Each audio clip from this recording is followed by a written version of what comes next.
Una de las medidas es implementar la red integral pública de servicios de salud con una inversión de 420 millones de dólares, es decir, 10.500 millones de lempiras que se van a invertir y que ese es presupuesto que ya tenemos. No es que venimos a que nos autoricen a buscarlo, sino que ya tenemos ese presupuesto. Eso significa 94 centros de atención de salud en todo el país. Cuando oigo eso al entrar al hospital, y he venido en la radio y sintonizo la radio y que los hospitales han sido fortalecidos, ¿cuáles? ¿Cuáles hospitales? Entonces, lo que más indigna es la mentira. Es decir, se van a abrir tantas cosas y no se han hecho. Se van a hacer no sé cuántos hospitales, tampoco se han hecho. Necesitamos empezar a hablar con la verdad. Y por otro lado, la verdad nos tiene que llevar a identificar culpables y a pedirles cuenta. Buenos días, querido Marco. Mire, acabo de hablar con el presidente. Yo le propuse que todo lo que son insumos y temas vinculados al tema de salud, lo compremos a través de Inves. Y me dijo que sí. Pues esa es la instrucción del presidente, estoy tocando base con usted para evitar pues que por acá, la dispersión y para poder tener los insumos a tiempo. Yo por el otro lado creo que sí lo planearon para robarse el dinero, creyeron que Honduras seguía siendo ese pueblo dormido, aguantador, que definitivamente creo que ya no lo va a seguir siendo. Y que queremos ver tras las rejas a las personas que compraron y que se robaron todo ese dinero. Porque los muertos no los podemos olvidar, ni tampoco perdonar a los asesinos. Los hospitales móviles son una burla a toda la esperanza de un pueblo hondureño que necesitaba un mejor trato para esta pandemia. Son, como yo lo he dicho varias veces, un monumento palpable, visible de la corrupción. Para empezar, los hospitales móviles hay que preguntarse quién los pidió. Definitivamente la persona que los pidió no conoce para nada el sistema de salud.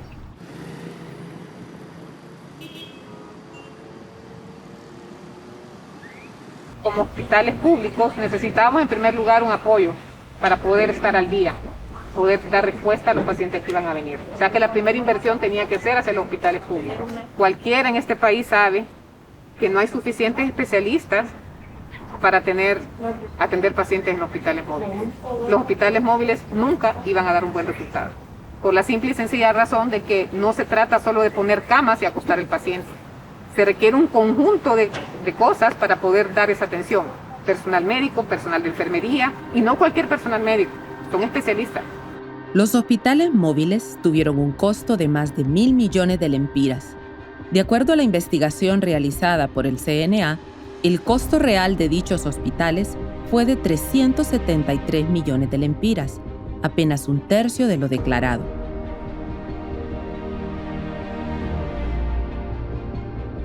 Bueno, en primer lugar hay que decir que la salud es un derecho humano que está reconocido en la Constitución de la República, en tratados ratificados por el Estado y en el Código de Salud. Y que además, como señala la Sala de lo Constitucional, la salud es un derecho inclusivo, porque su violación implica una afectación a otros derechos como la integridad, como el derecho al trabajo, como el derecho a un medio ambiente sano, como a la vida. También, obviamente, una afectación a la dignidad humana. La corrupción no solamente es un fenómeno criminal de extracción de fondos, donde se aprovechan los políticos, sino que la corrupción afecta en primer lugar los derechos humanos de la población.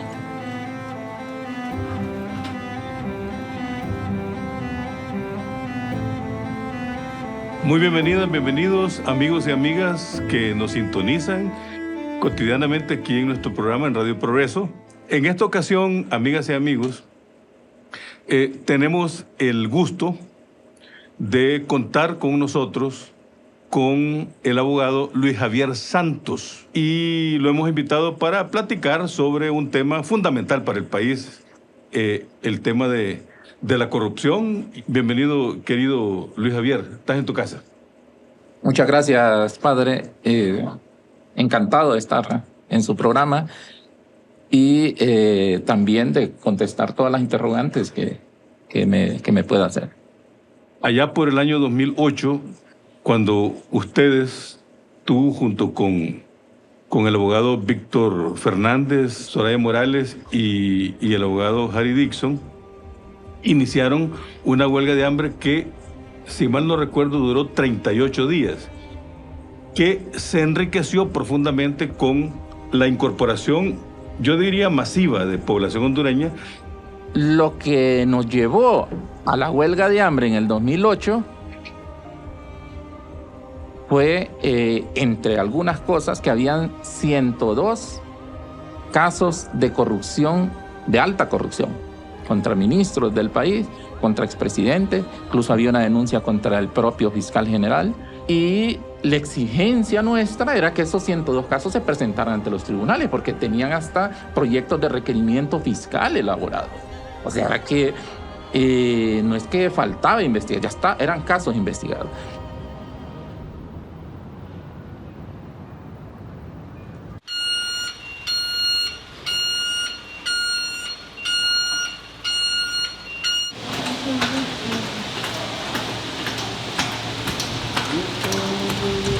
Yo pienso que la corrupción ha sido el principal factor en este momento. Venimos golpeados desde muchísimos años, pero terminó de golpear el seguro social.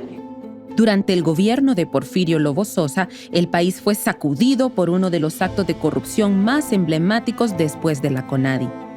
Esto no solo representó el drenaje de fondos públicos para financiar la campaña del Partido Nacional. Se estima la muerte de unas 3.000 personas a causa de medicamentos en mal estado, falta de atención médica oportuna y de insumos médicos.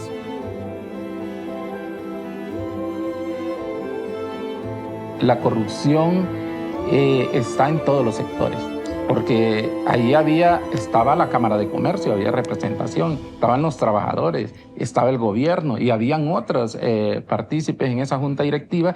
¿Cómo es posible que ellos, representando a tantos sectores, se hayan coludido para poder saquear el seguro social? Esto despertó la indignación de la población y se generaron una serie de manifestaciones en las calles de Tegucigalpa que llamaban la Marcha de las Antorchas.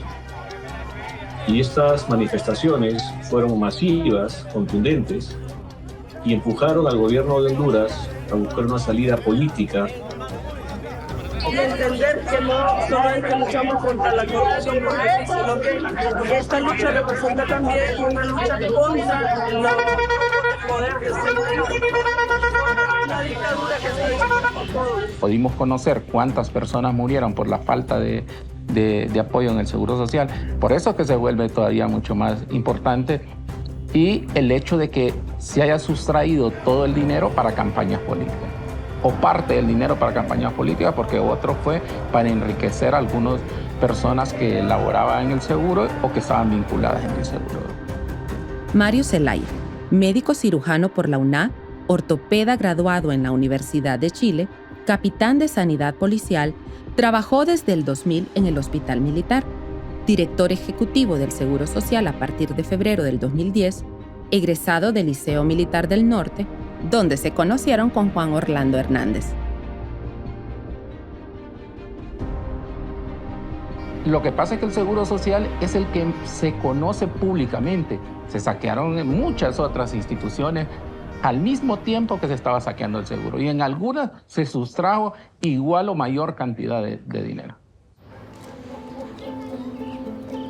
Vamos al bufete legal del abogado para que él pueda entablar una demanda a INSEP, ya que me despidieron arbitrariamente, estando enferma de cáncer y diagnosticada en ese momento con cáncer en la sed.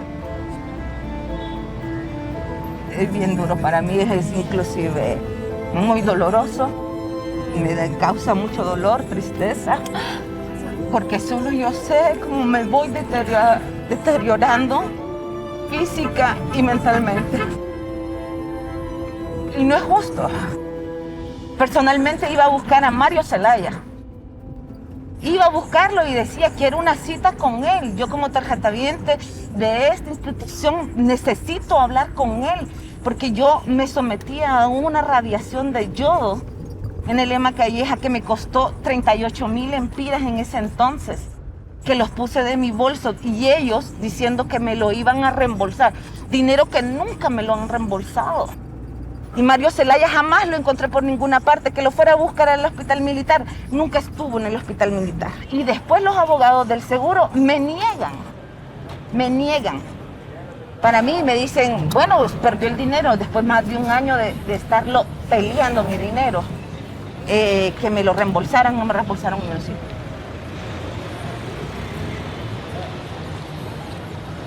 Lo que hizo la Maxi fue fundamentalmente buscar incrementar las capacidades de investigación de la Fiscalía de Honduras para que se puedan investigar casos de alto impacto, casos vinculados a alta criminalidad de corrupción, vinculados al lavado de activos, a delitos de cuello blanco.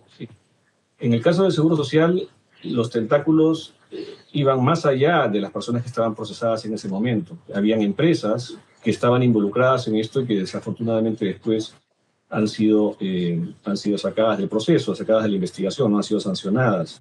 Esta gente vino siendo tontos útiles también, por lo menos el señor Bográn, ¿verdad? Igual que Mario Zelaya, que fueron utilizados en su momento, y se quiere hacer creer que solamente son ellos la parte fundamental de estos robos, cuando definitivamente todos sabemos que hay gente más poderosa que está detrás.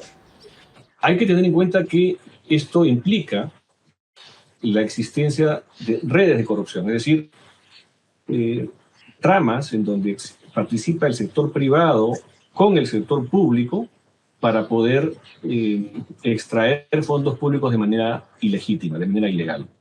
Entonces las redes existen también en las compras de medicinas, en las compras vinculadas a la seguridad, en las obras públicas, en los bienes que requiere el Estado. Y en ese sentido hay un alto componente de participación privada que es necesario tener en cuenta.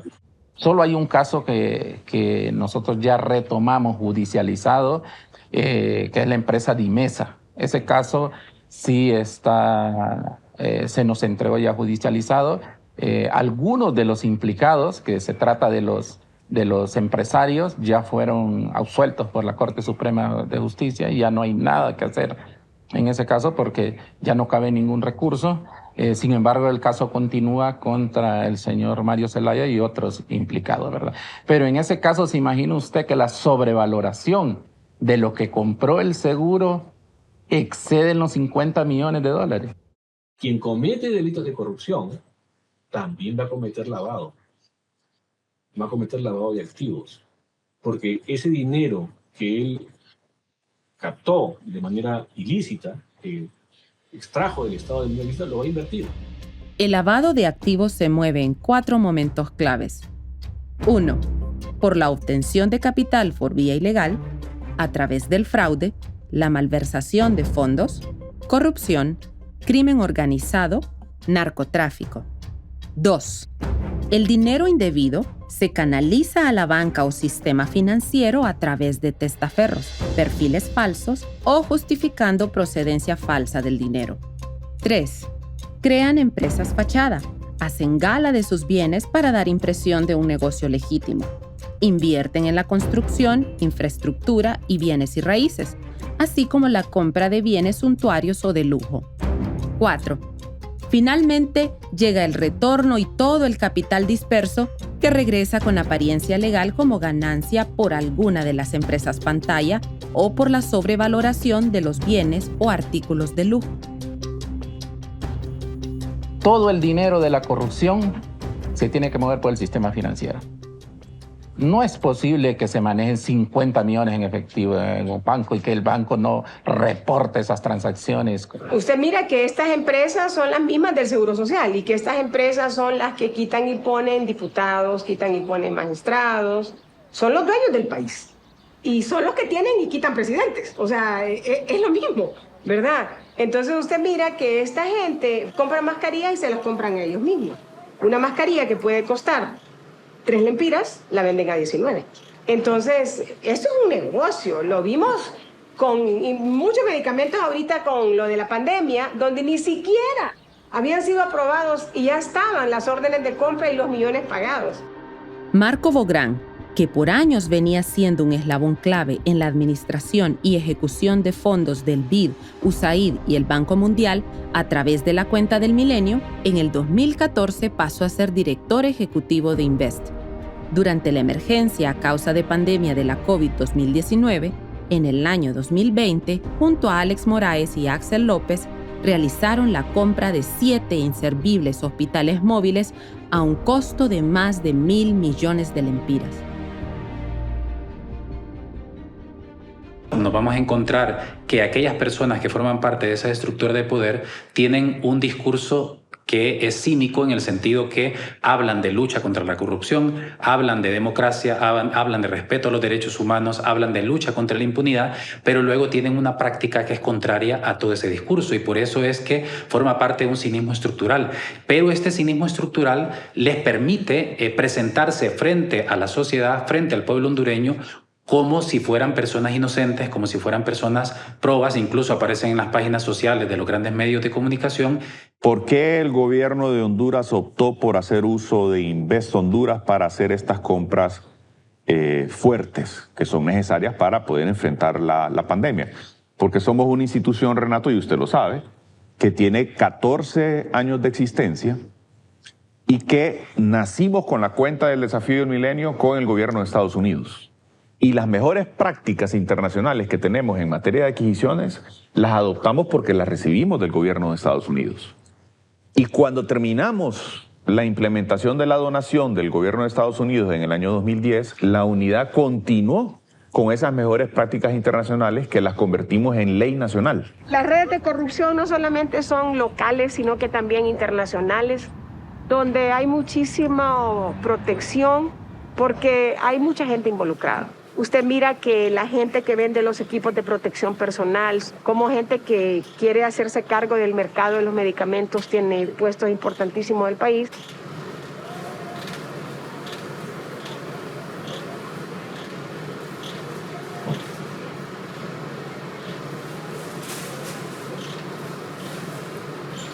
Los hospitales están llenos al 100%, así hemos estado desde hace varias semanas. Estamos viendo cómo se van cerrando triajes en diferentes partes de Honduras y esto es grave sabiendo la necesidad y todo el caos que estamos viviendo en este momento.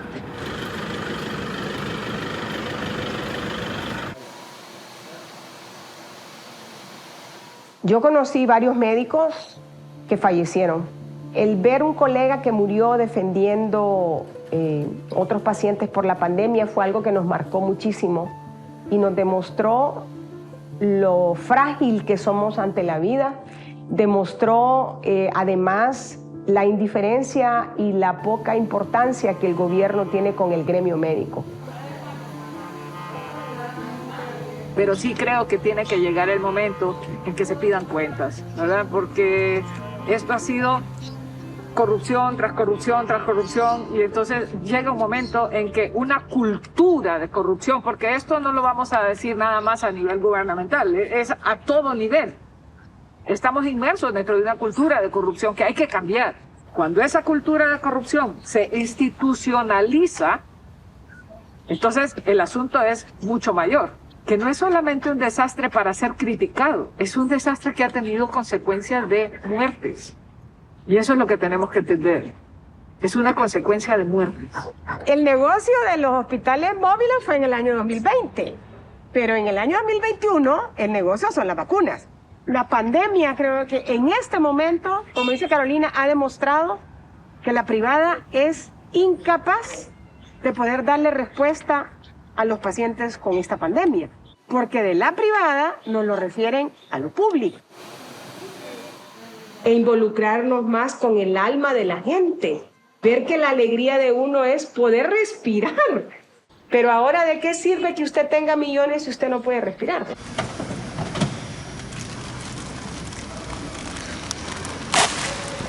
El mensaje para la población hondureña es seguir peleando para que no nos quiten lo que es nuestro. Esto se puede hacer. No nos acomodemos, no nos acobardemos. No vamos a tener opción si esto se privatiza. La privatización ha demostrado en todas partes del mundo que eso da más miseria y da más muertes. Y Honduras no se puede dar ese lujo. Definitivamente que no nos podemos dar eso.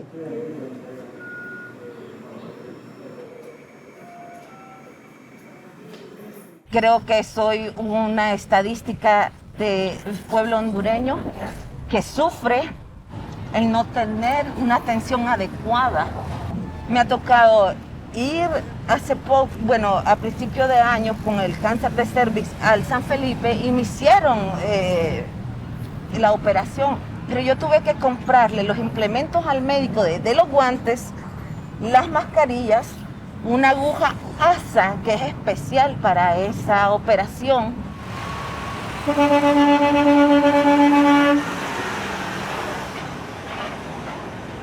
A los 42 años de edad me defino con una tragedia realmente, tanto psicológica, emocional, como económica, laboral, como mujer, como madre. Me defino en ruinas por la falta de oportunidades. Bueno, disculpe. Es la atención que dan a la gente. ¿Y ustedes vienen a ver pacientes? Eso lo va marcando a uno durante toda la vida, entonces todas esas injusticias que a veces sucedían. El hecho que mi papá tuvo que trabajar cargando sacos de arroz que pesaban 200 libras durante toda su vida, tanto así que a los 41 años le diagnosticaron artritis y no podía hacer ninguna fuerza. Artritis que lo mantuvo con una baja calidad de vida durante 10 años, muriendo a los 54 años. Mi papá por una úlcera y por la artritis. ¿Sabe? Cuando mi padre murió fue en una sala en el tercer piso del hospital escuela. El último día de su vida, ya el doctor nos dijo que él no iba a vivir, que ya no había nada que hacer. Lo pasaron a una camilla y lo taparon con un plástico, porque la camilla donde estaba y las sábanas que él tenía las ocupaban para otros pacientes. Y me dio tanta decepción ver a mi padre muriéndose en una camilla, tapados con plásticos y no poder hacer nada. Y uno razona durante toda su vida si todas estas cosas que uno ha visto y le ha tocado vivir, si realmente son consecuencia de uno o son porque el Estado nunca ha diseñado políticas para satisfacer esos derechos esenciales de la ciudadanía, ¿verdad? Como ser el derecho a la salud, el derecho a la educación y el derecho a una vida digna, pues, de todos los ciudadanos. Estamos en la obligación moral y también profesional de exigirle al gobierno que haga de inmediato la gestión administrativa y financiera necesaria y suficiente para que proporcione a nuestros colegas de las salas de COVID, las de alto flujo y la de unidad de cuidados intensivos, los medicamentos necesarios, insumos y los consumibles suficientes para salvar las vidas y lograr que nuestros pacientes sobrevivan sin las graves secuelas a las que están expuestos en este momento, y que proporcione información oportuna y veraz sobre la situación epidemiológica, y que deje de intentar generar una imagen tan alejada de la realidad en que vivimos. Este doble discurso es lo que ha hecho que la población se relaje. Doctora, si nos reitera esta crítica situación, estamos en vivo, si nos reitera esta crítica situación por lo que hoy ha decidido en conferencia de prensa. Estamos recibiendo pacientes muy graves y no tenemos todos los insumos necesarios. El medicamento tocilizumab, que ha servido para nosotros para salvar vidas, utilizado de una manera correcta, hemos estado limitados en su distribución, y esto afecta porque ¿cómo nos van a mandar pacientes graves si solamente van a venir a morir a una cama? Y esto es lo que nosotros no vamos a permitir. Vamos a seguir luchando por los pacientes siempre.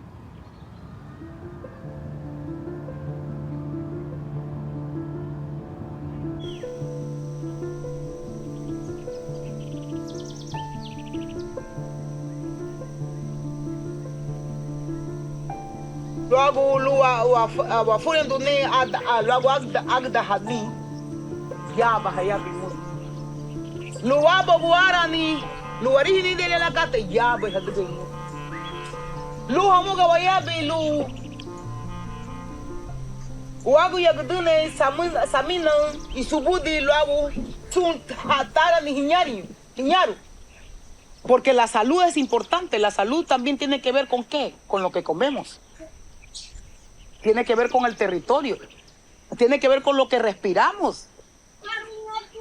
Y queremos trabajar entendiendo que la salud es y debe ser integral. Y por eso es que es importante que desde aquí se dé, porque vamos a luchar contra un poder grande, que es la farmacéutica. Venimos nosotros, vamos donde los médicos, y está la farmacéutica lista para vendernos la basura. Y vuelve, es un círculo vicioso. Entonces, ¿qué pasa? Que a las empresas, a los hospitales, les conviene que estemos enfermos, a las farmacéuticas, porque ahí está el negocio, y las empresas que nos venden la basura. Entonces, si estamos enfermos, así, ¿a quién hacemos millonarios?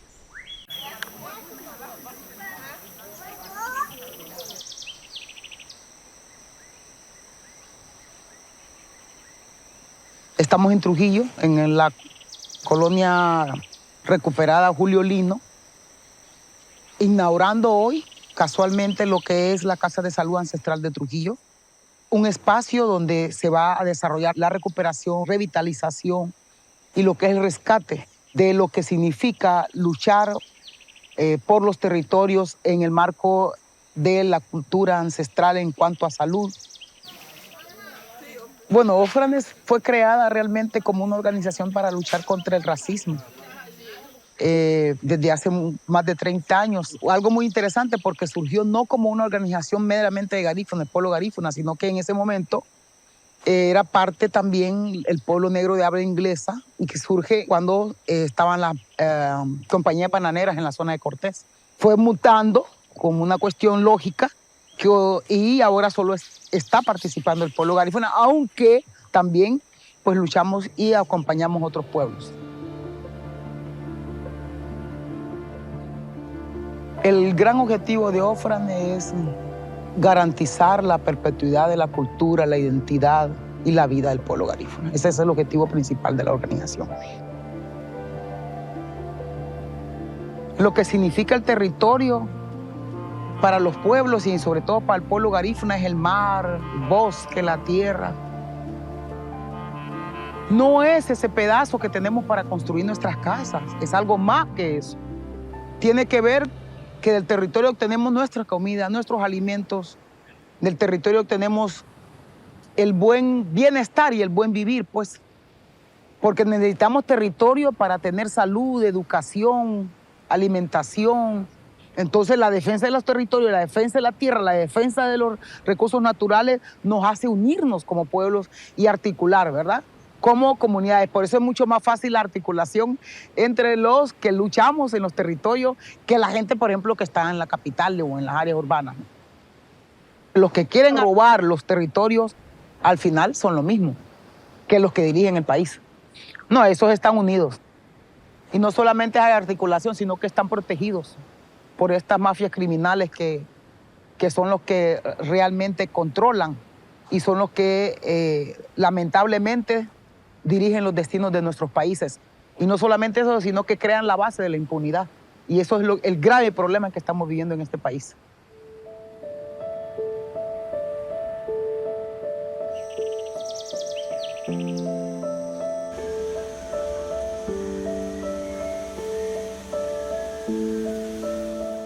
...102 casos que luego que regresa Luis Javier Santos al Ministerio Público, a la sección de lucha contra la corrupción, los encuentra embodegados, archivados. Esa es la expresión física, histórica, de lo que en Honduras llamamos corrupción e impunidad. La Maxi y la UFC. Pues con la Maxi, nosotros no decidimos los casos a investigar. Era todo un equipo dentro de la Maxi que miraban los casos y decían, vamos a seleccionar para que conozca la UFC. Y así fue como se nos asignaron los primeros 10, 12 casos y luego se siguió hasta asignar un total de 22 casos. Pero nos venimos a dar que ya detrás de todos casos de corrupción lo que hay es criminalidad organizada, porque no se le puede llamar de otro modo. Y esta criminalidad organizada, estas redes organizadas para la corrupción, ¿vincula al narcotráfico o son independientes unas de otras? Fíjese que también vincula al narcotráfico. Hay muchas empresas que están vinculadas directamente con el narcotráfico o realizan contrataciones con el Estado o han realizado contrataciones con el Estado. El caso narcopolítica de eso trata. Lo que pasa es que públicamente no se ha manejado así. Pero el caso narcopolítica es la celebración de contratos entre las empresas del cartel de los cachiros y Soctrave. Y firmados sin reunir los requisitos. Es lo peor, que los contratos se firmaban sin ningún documento soporte. 2/3 de la cocaína que va a Estados Unidos pasa por Centroamérica. 2/3. Y Honduras ha sido un paso casi obligado. Lo que hemos visto es que el crimen organizado está demasiado cerca de los partidos políticos o demasiado cerca de los políticos. Hermanos de presidentes, hijos de presidentes, diputados, comprometidos directamente con el narcotráfico. No es posible que el crimen organizado haya crecido tanto, que prácticamente ha dominado este país, sin que los políticos no hubieran participado con ellos, no se hubieran ligado a ellos, y sin que las autoridades no los hubieran también autorizado. El Estado promovió el crimen organizado en todos los órganos. Es decir, ahí participaron jueces, fiscales, policías, militares, políticos y hasta religiosos, y no digamos las organizaciones de sociedad civil. Este es Vallecito, es un territorio semi-liberado de las manos del crimen organizado, de los narcotraficantes. Este es un territorio en disputa. Estamos en un territorio del pueblo garífuna de aproximadamente 1.500 hectáreas de tierras que hemos logrado y hemos estado luchando por protegerlo, por conservarlo, pero también hemos estado luchando para que este territorio sirva para el futuro de la comunidad, del pueblo garífuna. La historia de Vallecito comenzó solamente como campamento, donde llegaban gente a nivel nacional, internacional, de solidaridad con Vallecito. Y resulta ser de que nos dimos cuenta que era importante tener una permanencia. Tener permanencia significa no solamente tener las viviendas, sino que asegurar que, por ejemplo, hayan escuela, kinder. Y ese es nuestra, digamos, apuesta también al derecho que tenemos que liberar los territorios, no solamente de los proyectos, digamos, industrias extractivistas, sino que de estos grupos criminales que atentan contra, digamos, la seguridad de la gente, pero también el derecho a producir, el derecho a comer, el derecho a que nosotros podamos tener espacios en los cuales podamos sembrar la comida, ¿no?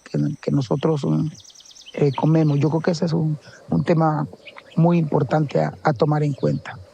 Somos los que tenemos un territorio sembrado de mayor cantidad de cocoteros. Tenemos 120 manzanas ya de coco.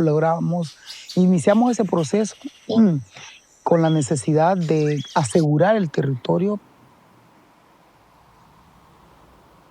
Que el territorio viene a ser un sujeto que se articule y converge con otros, como la naturaleza misma, que también es parte, y el sujeto humano para producir la vida y reproducir la vida y construir formas de existencia, ¿no? Pero este modelo y este sistema capitalista, toda su forma es extractivista. No solamente es los recursos naturales que son por lo que hemos venido viviendo, el agua, el bosque, etcétera, etcétera, sino la forma como están creando también todo un sistema para extraer todo lo que nos puede dar a nosotros la vida. Entonces, ¿quién dice que, por ejemplo, abrir todas esas carreteras y destruir el bosque que está alrededor no es extractivismo? Eso es extractivismo. El extractivismo, en esencia, es una destrucción del territorio. En términos de lo que, como vemos, los derechos humanos, podríamos decir que el extractivismo es la violación al derecho a la vida del territorio. Muchas veces se habla solo del sector minero energético, pero no es el único. Hay grandes intereses sobre el tema forestal, sobre la agroindustria, el monocultivo, tanto en la zona norte como en la zona sur. El aprovechamiento de las aguas del mar y también, digamos, de los ríos para la generación hidroeléctrica, pero también la utilización del agua para el monocultivo. En Honduras, los rubros extractivos que más se expanden son la agroindustria, generación de energía y la minería. Actualmente en Honduras existen múltiples comunidades en conflicto por la defensa de su territorio. Los principales se encuentran en la zona sur, occidente, en el Atlántico, la región de Laguán y la Mosquitia hondureña. Ahora vivimos en una zozobra permanente, en una crisis permanente porque los grupos y estas mafias están acechando permanentemente nuestros territorios, nuestras comunidades y ponen en peligro siempre la vida, pues, de la gente que está defendiendo la tierra, ¿no? Eso es lo que pasa en estos lugares. Ayer en la tarde, noche, se dio un incidente aquí, que son los incidentes normales, ¿no? La intrusión de un grupo de personas, dizque con que le habían robado un ganado, y vienen aquí súper armados y todo eso ahí. Eran como 12 personas, y un compañero de allá del otro lado me estaba diciendo de que rodearon la casa de él, ¿verdad? Y que preguntando qué. Y eso es parte, pero lo que es raro es que dicen de que no eran gente de aquí, de acá, de los vecinos que están cerca de acá, sino que dicen que eran otra gente. Y eso pues activó la alerta interna, ¿no? Cada vez que estoy aquí en Vallecito, siempre hay una cosa que se da, de algo que pasa, que alguna persona se comunica o alguna gente dice algo. O los compañeros detectan cosas que no se dan cuando yo no estoy, ¿verdad? O sea, que eso me preocupa muchísimo. Sucedió un hecho en el 2014, justo por ahí, muy cerca de aquí, donde fuimos secuestrados con intención de asesinato, 18 compañeros entre nosotros. Yo estaba en ese grupo. Y no solamente la amenaza, es el hecho de que no sabemos y no tenemos a quién acudir, y tiene que ver con la impunidad, tiene que ver con todo lo que significa un sistema de justicia y de autoridades que siempre están, digamos, a disposición de los grupos de poder.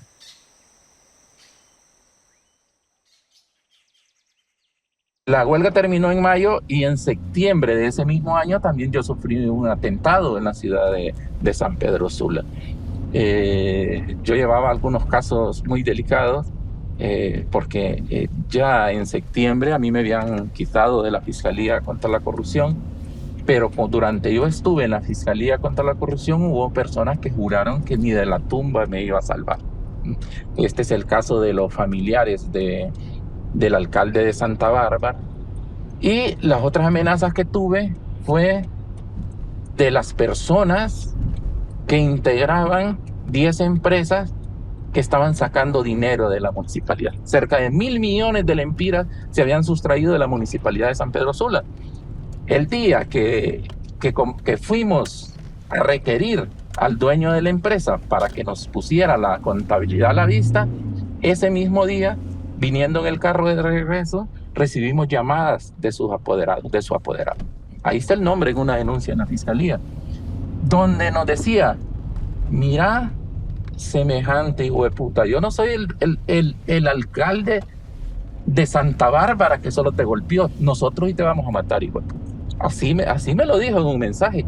Inmediatamente me fui a poner la denuncia, le entregamos el teléfono al fiscal del Ministerio Público para que iniciara investigaciones. Hasta el día de hoy nunca le pusieron requerimiento a ese abogado. Y se sabe el nombre, ahí está el teléfono, la llamada que hizo. Yo me presenté a un juicio y al salir del juicio fue mi atentado. 2 personas se pararon frente a mi carro y descargaron sus armas. Sin temblarle la mano, eso sí me recuerdo, porque todos los disparos entraron en un espacio, casi en el mismo espacio a mi vehículo. El niño que me acompañaba en ese entonces iba en el asiento de la par. Si no hubieran sido personas profesionales, quizás él hubiera muerto. Pero todos los disparos, unos impactaron en mi cuerpo y los otros me pasaron rozando, ¿verdad? Porque sí, además de los 4 disparos que recibí, hay varios rozones en mi cuerpo.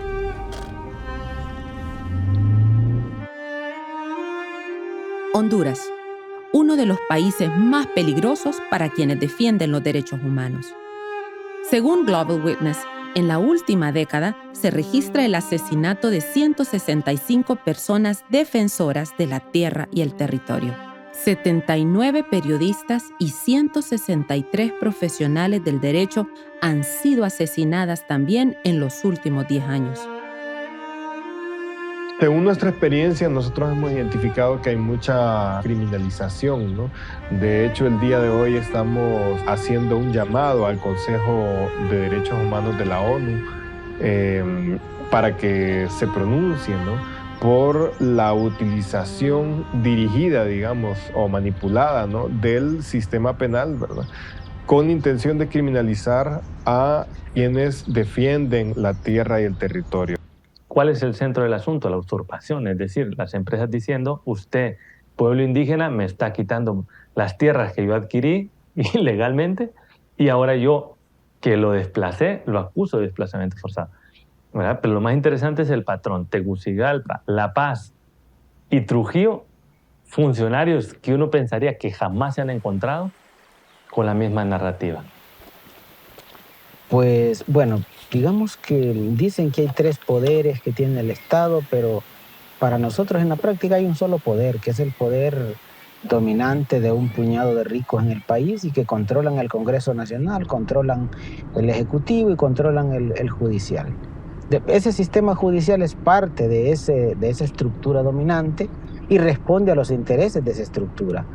Y eso no puede ser más que corrupción, porque se pasan por encima de la Constitución, por encima del Código Procesal Penal, por encima de todas las leyes. Es una estructura que está contra el pueblo. Puede haber un juez, puede haber un fiscal que sea consciente, que sea humanamente bien orientado y ordenado en su proceder, pero no se trata de un individuo, aquí se trata de un sistema. Y como sistema responde a los intereses de ese puñado de ricos del país. En Honduras, entre el año 2010 y el 2021, se registran 2.470 personas procesadas en los tribunales de justicia por la defensa de los bienes naturales y el territorio. Este primer encuentro por la defensa territorial de la tribu Toropán de Galteca, titulado con el nombre del cacique de esta comunidad, Celio Gómez. Un orgullo tener también por acá a la abogada Miriam Miranda. Es un orgullo nuestro en esta región del Valle. Belleza, miren, todos los habitantes de las diferentes tribus, integrantes de tribus de nuestros... Yo les voy a decir una cosa, compañeros y compañeras, no andamos de excursión y de paseo en este evento. No lo tomen así. No hay que tomarlo como una cosa de venir a vernos la cara o a pasear. No, no, no. Este es un hecho y un paso histórico de las tribus que están aquí. Porque estas tribus que vinieron no solamente vienen a pasear, sino que vienen precisamente a ponerse la voz, juntar la palabra, como le dicen la gente, y juntar la acción. No solamente debemos de juntar la palabra, sino que también tenemos que juntar la acción. Tengo el privilegio de conocer todos los pueblos indígenas de este país, porque he luchado por todos esos pueblos indígenas, con el convencimiento de que los pueblos indígenas tenemos derecho a nuestro territorio, a nuestra cultura, a nuestra identidad y a nuestra organización.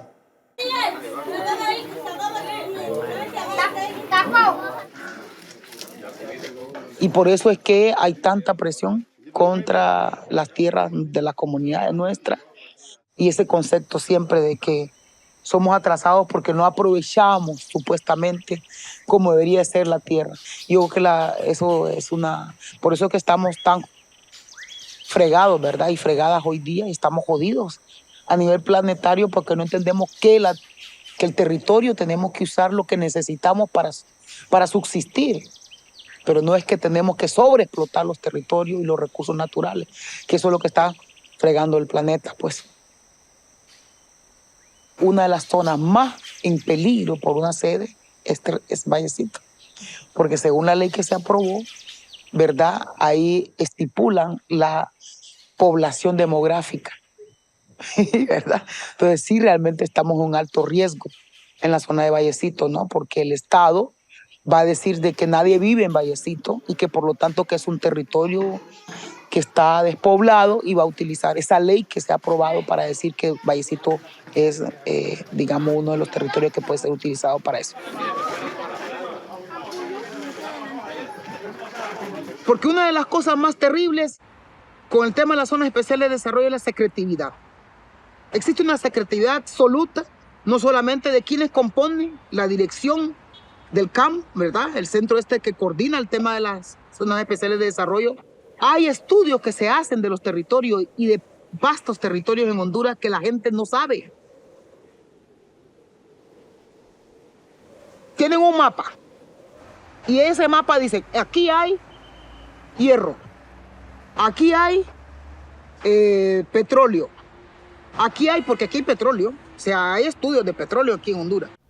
Entonces logran identificar todos los lugares del país en los cuales hay minerales y todo ese mapa fue entregado a la empresa privada.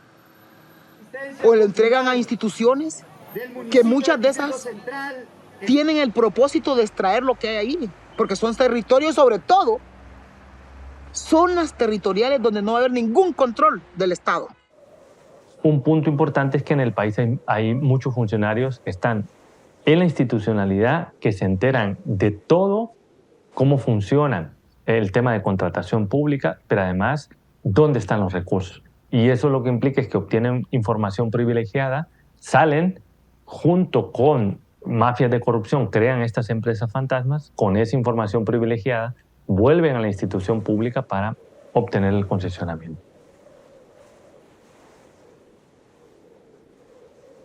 Estoy pensando ahora en la sede que está en marcha en la bahía de Trujillo, aquí en el departamento de Colón. Una empresa canadiense ha venido conquistando el territorio de las comunidades garífunas, territorios entregados bajo el el convenio 169 sobre pueblos indígenas y tribales en países independientes. Que las sedes es como el sueño de la empresa privada hacia los abusos de poder. La gente plantea que la ley sedes, toda la reforma constitucional, lo que implica una cesión de soberanía. Pero eso es como un poco abstracto. ¿Qué pasa en la práctica? Bueno, que los empresarios sueñan con que en el proyecto minero que implementen, que no haya una Fiscalía del Ambiente, que no haya una Secretaría del Ambiente, que no exista ningún control de que las personas que trabajan ahí vayan a un inspector de trabajo, que las personas puedan demandar a la empresa y mucho menos que esas personas vayan a protestar. esta es la gran sombría del extractivismo, ¿verdad? Porque entendemos también que dentro del mercado mundial, ¿no? Dentro de esa relación desigual entre países que se llaman desarrollados, ¿no? Y los que no lo somos, hay una necesidad por recursos naturales que no están explotando en su propio territorio, ¿no? Y que aquí, en estos países, ¿verdad? Donde tenemos gobernantes que son dóciles, ¿no? Que no tienen una identidad propia, que no tienen una autonomía, que no hay independencia, sí están dispuestos a vender el territorio, ¿no? A cambio de, pues prácticamente dinero fácil, ¿verdad? Sin importarles las consecuencias que va a tener con la población y con la misma noción, ¿verdad? De Estado-nación. Y cuando veo a diputados legislando a favor de las sedes, y cuando veo a la Corte Suprema pronunciándose a favor de las sedes, solo puedo ver una especie de asesinato cometido por el Estado contra el territorio y contra su población. Y el territorio está, en este caso, a disposición de quien quiera venir a despedazarlo más todavía. Porque van a desplazar comunidades. Estamos hablando que de la sede, ¿cuántas personas de la sede de Satuyé? Son miles y miles de personas que viven en ese territorio de 300 y pico, 400 y pico de hectáreas. Entonces, lo que están haciendo es garantizar y están con un plan de desaparición de este país. Y miren, ojalá que la palabra mía no vaya a ser una cosa que vaya a ser. Pero Honduras puede ser o que se convierta en un país federado de Estados Unidos o que este país desaparezca. La instalación de las Zonas Especiales de Desarrollo Económico SEDE está marcada por una serie de irregularidades. La última versión se aprobó en el año 2013 y se otorgaron las primeras sedes en el año 2020. Las sedes son como el gran paraguas del extractivismo. Según el artículo 2 de la ley, estas pueden ser centros financieros, distritos energéticos, zonas agroindustriales, turísticas, mineras, forestales, entre otras. Hasta octubre del año 2021 se han aprobado 4 sedes: en Roatán, Choloma, La Ceiba y San Marcos de Colón en Choluteca. Existen solicitudes para instalarse en Amapala, Cuyamel, Puerto Cortés, Puerto Castilla, Quimistán y hasta la aldea de Suyapa en Tegucigalpa, entre otras. ¿Cómo funciona la estructura de poder de las sedes? El Congreso Nacional creó el CAMP como órgano superior conformado por 21 personas, 17 extranjeros y 4 hondureños. En el caso particular de Roatán Próspera, es gobernado por un consejo de 9 integrantes. Es curioso que Eric Brimmer, Gabriel Delgado, Oliver Porter y Tom Murcott también son parte del grupo con sede en Washington, New Way Capital, quienes son los promotores y organizadores de esta sede. Según la ley orgánica de las sedes, se debe de crear un centro de arbitraje para impartir justicia. Para este propósito, el consejo que gobierna la sede contrató a la empresa Próspera Arbitration Center, PAC, y como era de esperar, el director de quienes imparten justicia en la sede, Humberto Macías, también es miembro del grupo inversor con sede en Washington, New Way Capital.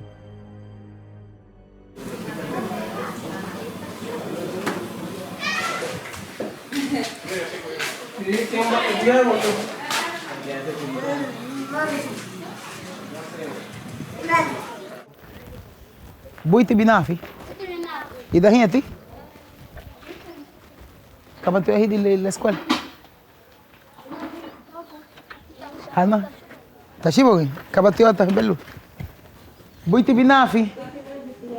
Ah, mi sí também. Magade o gato. E de ter cozinha todo gui. Ah, nyimbo dudia. Nego vamos o dudia, aunque sea aba. Maybe now aba. Aí tu que bati, bachati. Ah, dígate, pero que bebé de bicho como su novia, todo tira que dudia todo. Despuésito. Ahí, pero suti te lira, que ya tenemos cuando te iba a ver ule.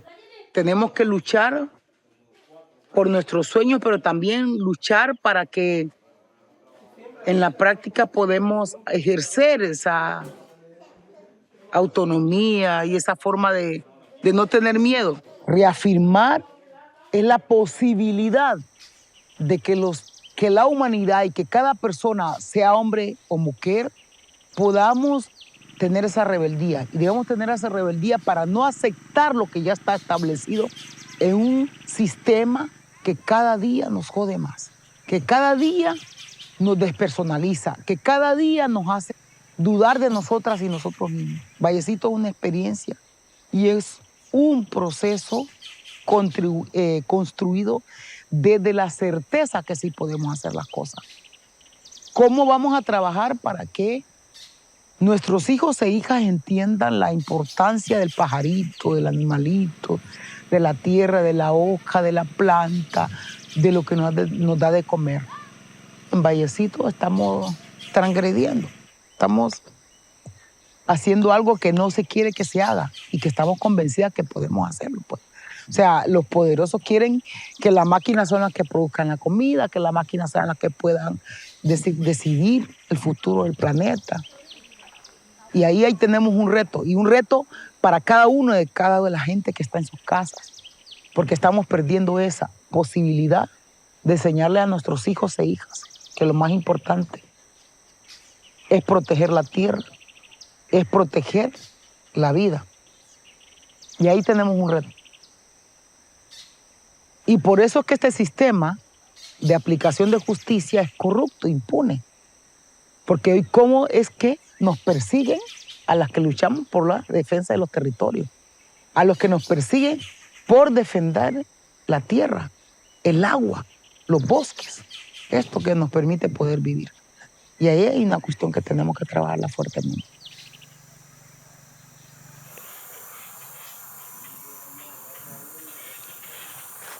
Justicia para la compañera Berta Cáceres y justicia también para los pueblos que hemos sido víctimas de este modelo de despojo, de esta institucionalidad que sigue regalando nuestros territorios como si fueran propios, que sigue fomentando estas zonas especiales de desarrollo económico, por ejemplo, que son parte de ese modelo destructivo. Y seguimos también luchando contra la corrupción, ya que ha sido probado que estas concesiones y estos proyectos son altamente corruptos, que sirven para el lavado de activos, que trafican con influencia para materializarse.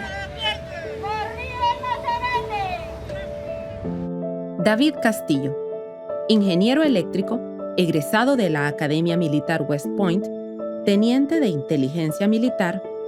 En el 2007 llega a la ENE como parte de una junta interventora de las Fuerzas Armadas. En el 2009, DESA solicita concesión del río Hualcarque. Ya ese proyecto había sido declarado improcedente en el 2003.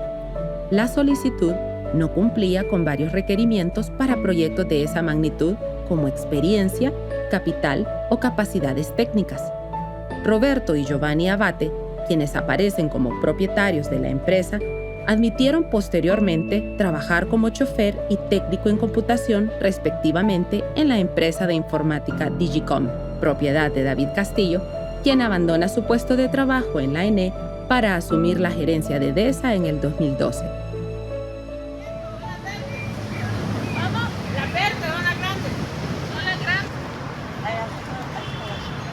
Nos encontramos en el campamento Berta Vive frente a la Corte Suprema de Justicia, en un momento histórico donde se está llevando a cabo las audiencias sobre el caso Berta Cáceres.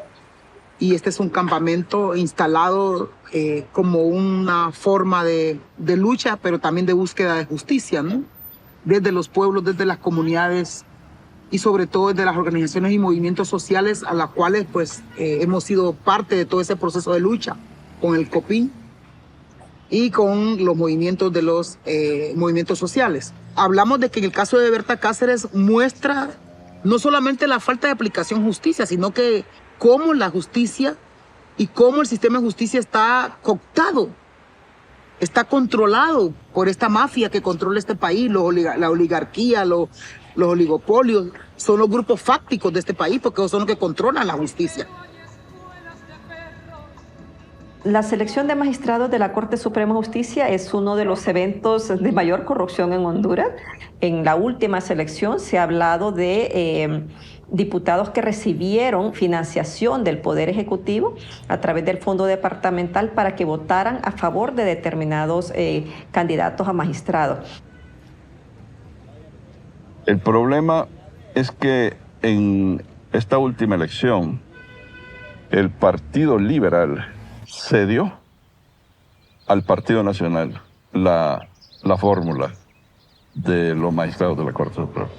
Y mientras no saliesen los propuestos desde la Casa Presidencial, no se aceptaba de parte del Congreso, hasta que salieron los 15 que originalmente había propuesto Juan Orlando. Lo que se perdió fue la República, porque la República son la división de 3 poderes, en donde la aplicación de la ley es lo único que prevalece. Aquí no es así. No existen los 3 poderes del Estado porque todo el poder lo tiene el gobernante. Él decide en el Poder Judicial, él decide en el Congreso Nacional. Allí se toman las decisiones que Juan Orlando quiere que se tomen. Honduras es un país de mucha impunidad, donde sabemos que pues la justicia se dicta a partir de la corrupción y que, bueno, los grupos económicos que asesinaron a mi mami también son grupos que trafican con influencias y que por eso se saben impunes. Así que estas redes de solidaridad permiten abrazar los procesos y decir que no están solos y también pues presionar por la justicia a las instancias como por ejemplo la Corte Suprema de Justicia. Creo que es importante entender que Berta, mujer feminista, defensora de los derechos de los pueblos indígenas, contra el patriarcado, contra un sistema voraz y capitalista. Yo creo que es importante entender eso. Entonces, el legado de Berta es amplio. No solamente en la parte ambiental, no solamente... Claro, el tema de los derechos y de la lucha por los territorios, y uno se piensa, puta, ¿cómo pueden matar a alguien porque defiende el río? Que el agua, que es un derecho humano, que es algo que es tan importante para la humanidad. Ahora, a nivel del país, muy allá, la gente habla, Berta, Berta. O sea, ese estribillo y eso lo que se grita, no se murió, se multiplicó, eso es real. Y no digamos todo lo que ha dejado para las futuras generaciones. Yo creo que eso es lo más importante. Cómo se reflejan y cómo las mujeres jóvenes, cómo ellas se sienten, ¿no? Entonces yo creo que eso es importante, ¿no? Y es un legado para la historia y la memoria histórica de Honduras.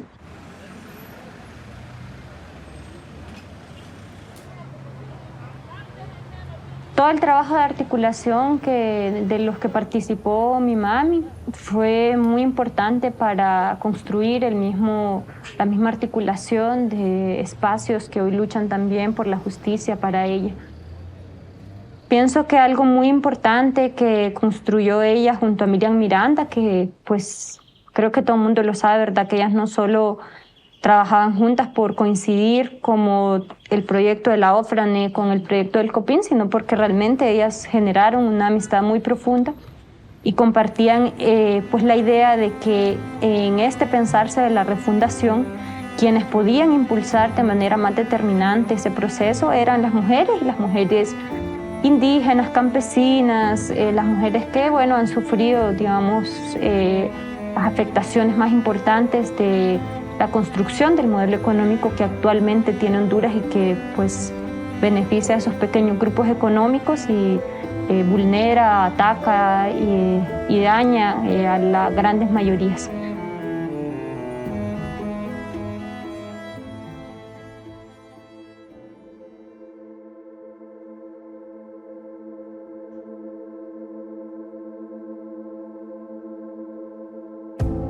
Douglas Bustillo, licenciado en Administración de Empresas Agropecuarias, egresado de la Escuela de las Américas y de la Escuela de Inteligencia Militar, teniente de Infantería, gerente de seguridad de DESA desde el 2013 al 2015.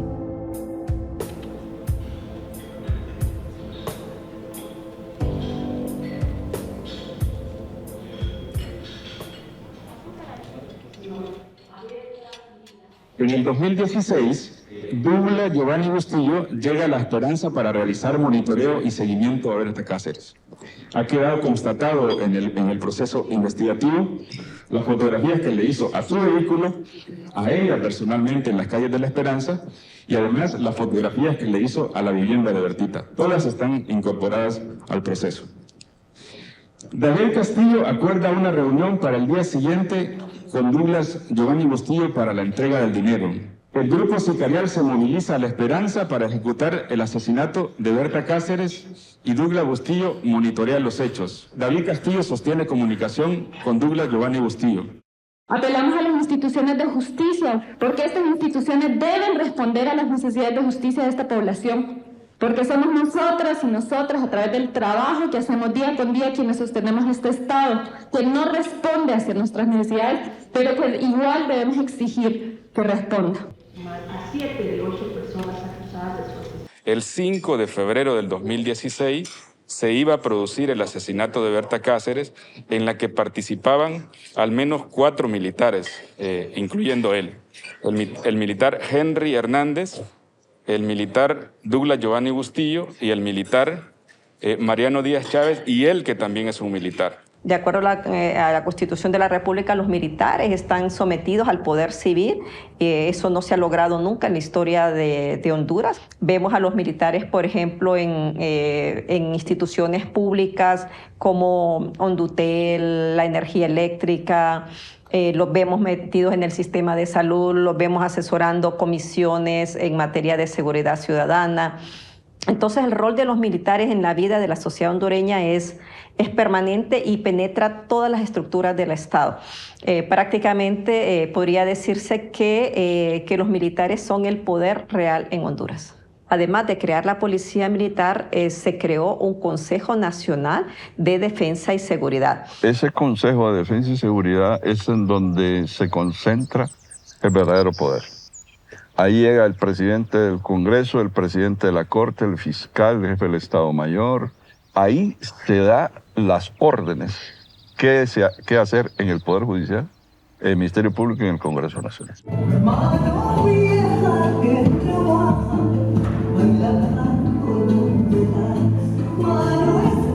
Bueno, el COPIN es una organización que aglutina la lucha de diversas comunidades del pueblo lenca en defensa de su territorio, en defensa de los derechos fundamentales, que tiene una trayectoria de cerca de ya casi 30 años de estar en esta lucha por sobre todo que sean reconocidos los derechos de los pueblos indígenas. Berta Cáceres fue siempre parte del COPIN, fue una de las fundadoras de esta organización y en los últimos años de su vida fue la coordinadora general del COPIN, que es el cargo que actualmente ocupo yo. Bueno, compañeros y compañeras, entonces con la fuerza del altar, la fuerza de la cultura lenca, la fuerza de los pueblos que luchan por su territorio, por sus derechos, por la libertad, porque todo lo que necesitamos sea garantizado por nuestros ríos, nuestras montañas, pues con toda esa fuerza comenzamos esta asamblea. Agradecemos a toda la gente, ¿verdad? Matar a una mujer como Berta, una mujer luchadora, una mujer defensora, una mujer que se entregaba a los pobres, no a los ricos. Siempre ella nos decía cuando llegaban a las comunidades, luchemos juntos, la lucha es de las comunidades, no nos asustemos, no tengamos miedo. Yo creo que eso es un gran legado que nuestra compañera Berta nos dejó como mujeres también para hablar nuestro derecho a donde nos convenga hablar. Ya puede ser en estos espacios, en un tribunal. Nosotros no tenemos que tener miedo, porque los miedos nos hacen perdernos. Mucho del empobrecimiento no tiene que ver únicamente con que no hay programas, ¿verdad?, de atención, sino que son muchos de esos procesos, proyectos, son saqueados y entonces nunca llegan. Y es una fórmula bien perversa, ¿verdad?, porque es la marginalidad de la gente y después llegan con unas migajitas a querer comprar la conciencia. Y eso tenemos que ser honestos y honestas, ¿verdad?, de la repercusión, de la corrupción, de todo este saqueo, ¿verdad?, que al final es el dinero del Estado, de nuestros derechos, a nuestro pueblo.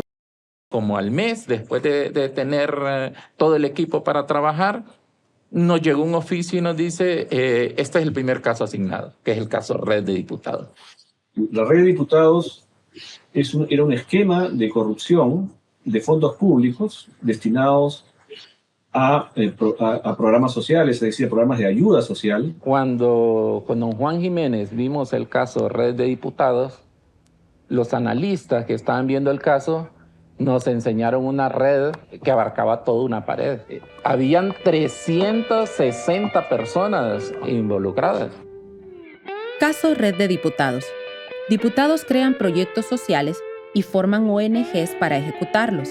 Luego solicitan el financiamiento a la Comisión del Fondo Departamental del Congreso Nacional. El dinero pasa a las ONGs y de ahí a los diputados. Los proyectos se aprueban sin revisión, no se ejecutan ni auditan. El trabajo consistió en verificar estos proyectos, si se habían realizado o no, y lo que encontramos fue que no. Eran fondos públicos que terminaron en el bolsillo de los diputados, sin haber hecho las obras que se comprometieron a hacer. El proceso vinculaba al Congreso y vinculaba también al Poder Ejecutivo, porque en el Poder Ejecutivo finalmente, desde la presidencia, se habilitaban las partidas, las cuentas, para que puedan salir estos fondos. Nosotros teníamos un conjunto bastante grande de diputados y exdiputados vinculados a esta trama de corrupción. Y decidimos iniciar la investigación contra 5 de ellos. En esos 5 diputados que se acusaron primeramente, iba un acusado del Libre, iba acusado del Partido Liberal, iba acusado del Partido Nacional. Ustedes se pudieron dar cuenta en los medios de comunicación que todo el sistema, hasta el Congreso Nacional, salió en defensa de esos 5 diputados. Y tuvimos conocimiento que en el Congreso Nacional se habían reunido para aprobar la reforma a las disposiciones generales del presupuesto. Pues se aprueba que los casos que tienen que ver con investigaciones con proyectos sociales, que el Ministerio Público no podía interponer esas acciones si antes el Tribunal de Cuentas no declaraba que había responsabilidad penal, ¿verdad? Y le daba un plazo hasta 3 años al Tribunal Superior de Cuentas para que el tribunal pueda emitir este informe. Sin ese informe no cabía la posibilidad de iniciar una investigación fiscal, lo que viola la Constitución porque en el caso de Honduras quien investiga los delitos es el Ministerio Público. El Ministerio Público es el titular de la acción penal. Esa ley que aprobó el Congreso para cortar la investigación de la red de diputados es lo que nosotros llamamos el Pacto de Impunidad en Honduras. Es una ley especialmente creada para cortar una investigación de diputados. Actualmente nos encontramos finalizando la última audiencia del proceso penal, una audiencia llamada Audiencia de Juicio Oral y Público. Esta audiencia ha evacuado más de 70 medios de pruebas y ha consistido en más de 45 días de audiencia. A este nivel que estamos, en este caso, se juzga a lo mínimo todavía. ¿Por qué no se persigue a los señores Atalas Habla? El móvil del crimen aquí está harto acreditado. Sí, la mató una empresa que la consideró una amenaza para su proyecto económico. Y aquí a mí me gusta citar el proyecto económico. ¿Qué es lo que significa este proyecto económico? DESA recibió un préstamo del Banco Público Holandés FMO y el BESIE por 1.000 millones de lempiras. El proyecto hidroeléctrico debía producir 21.7 megavatios.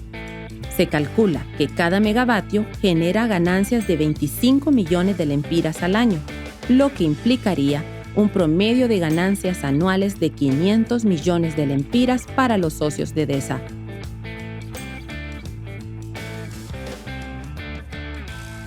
Y ese es el patrón, digamos, el patrón de una estructura económica e institucional criminal, digamos.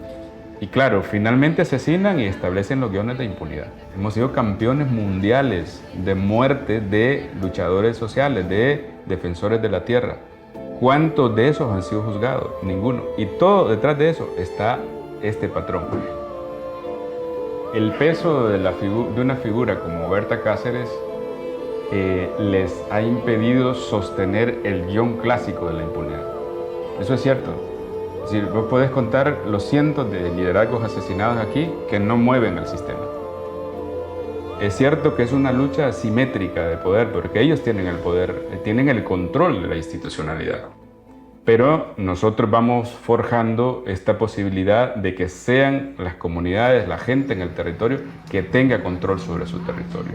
Así que nos reinventemos en esto. Y por eso rescatamos esto que decía Bertita. Los pueblos saben hacer justicia. La justicia, por ejemplo, la ha hecho el pueblo lenca ahí, porque aunque hay una concesión otorgada, hay un territorio liberado. Ese proyecto no está funcionando. Nosotros somos parte de muchos procesos en las que las concesiones están dadas, pero la gente en el territorio tiene control sobre su territorio. Es decir, es una disputa entre la legalidad corrupta, esta que toma esas decisiones, y la legitimidad histórica que desde la perspectiva de dignidad tienen los pueblos. Dale, Salma. Miren, mira esa. Esa me la dio. Ay, no, qué linda. ¿Y esa quién la hizo? Nosotras. Esa está linda. Pero esa debería estar como en otro lado, así, con más visible. Sí, sí. Allá. Allí no tiene que estar. Porque ahí todos los carros pasan por allá. Linda. Sí, se está bellísima.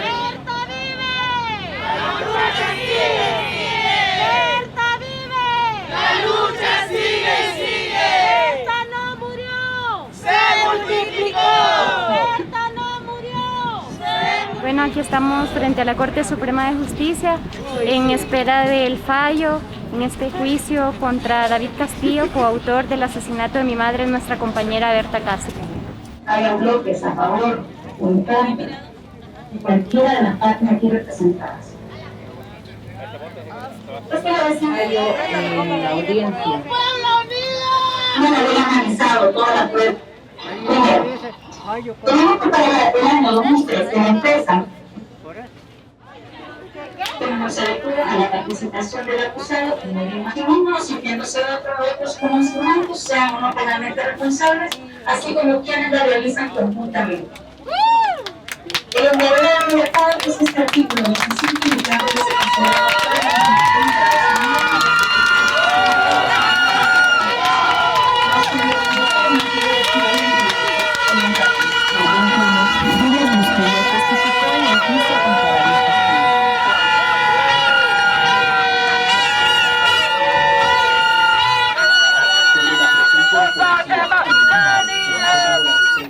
El fallo fue contundente al determinar la responsabilidad del señor Roberto David Castillo Mejía en la muerte violenta de Berta Cáceres, y que esa participación la tuvo en su condición de miembro de la empresa ADESA, específicamente desde su condición de gerente o presidente del Consejo de Administración de la empresa. Y luego que los diputados, que el Congreso emite esa ley de impunidad y que la misión denuncie el pacto de impunidad, nosotros fuimos a Washington para informarle al secretario general lo que estaba pasando en Honduras.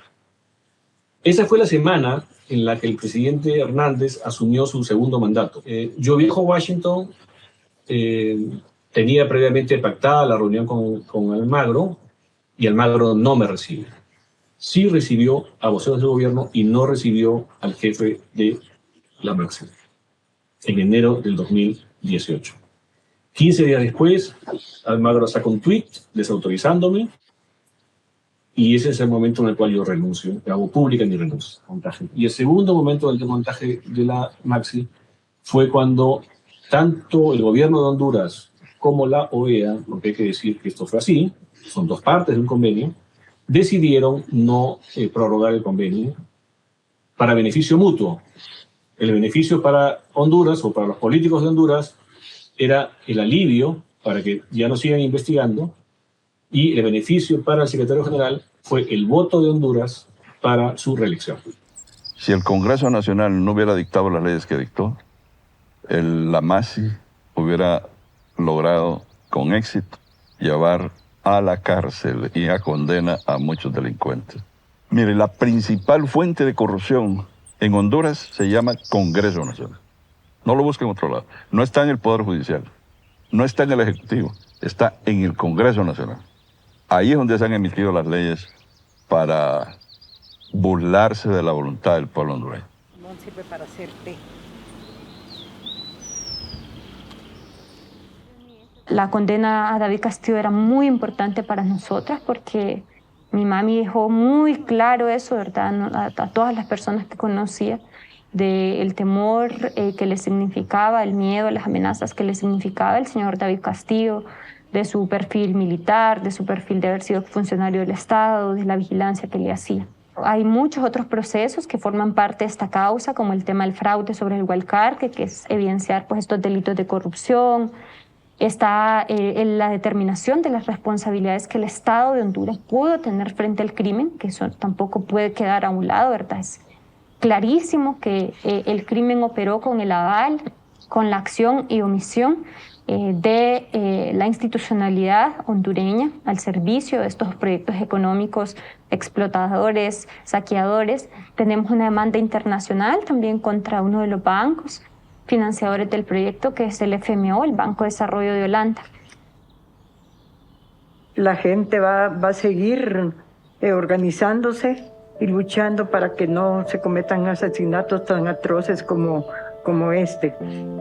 Todavía creo que tengo ganas o espíritu de seguir llevando la palabra de lo que y apoyar cuál fue el pensamiento de ella, apoyando siempre al COPIN, a estas hipotas que se tomaron con gran valentía la coordinación del COPIN y seguir trabajando para la defensa de los territorios de los pueblos indígenas del río Gualcarque, no solo ese, sino que en todas partes de Honduras y del mundo. Pero ahí, ¿va a bajar ahí, mamá? Pero agarre bien.